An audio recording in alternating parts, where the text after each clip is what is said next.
علیکم. بسم اللہ الرحمن الرحیم.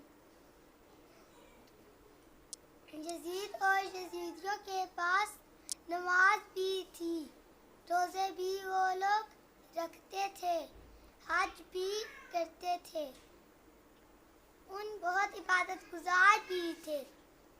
ان کے پاس صرف ایک چیز نہیں تھی، وہ ہے محبت حسین علیہ السلام.